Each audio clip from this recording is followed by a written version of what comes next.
ఈ నెల 14న జరగబోయేటువంటి జనసేన ఆవిర్భావ సభను విజయవంతం చేయాలని జనసేన నేత తోట కృష్ణయ్య పిలుపునిచ్చారు. నెల్లూరు జిల్లా రాపూర్లో చలో పిఠాపురం పోస్టర్ను ఆవిష్కరించారు. అనంతరం జనసేన నాయకులు కేక్ కట్ చేసి సంబరాలు చేసుకున్నారు. రేపు సాయంత్రం రాపూర్ నుంచి 2 బస్సులు ఆవిర్భావ సభకు వెళుతున్నామని తోట కృష్ణయ్య తెలిపారు.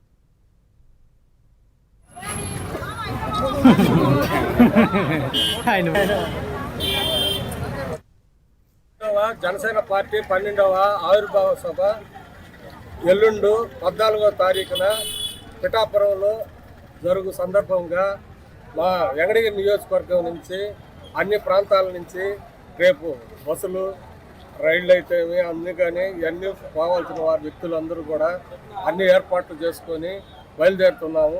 ఇక్కడ రాపూర్ నుంచి మాత్రం 2 బస్సులు ఇక్కడి నుంచి బయలుదేరుతాయి రేపు 5 గంటలకి. ఈ అవకాశాన్ని రాపూర్ నాయకులందరూ కూడా ఉపయోగించుకొని ఈ కార్యక్రమాన్ని జయప్రదం చేయాలని ఈ స్థానికంగా ఉండేటువంటి ఈ నాయకులైన జల్లి రాజేష్ గారు, గుండు రాఘవయ్య గారు, కస్తూరమ్మ గారు వీళ్ళందరూ కూడా స్థానికంగా ఉండి ఈ ప్రోగ్రాంని ఇంతటి విజయం సాధించిన దానికి మేము మనస్ఫూర్తిగా వారందరినీ అభినందిస్తున్నాము.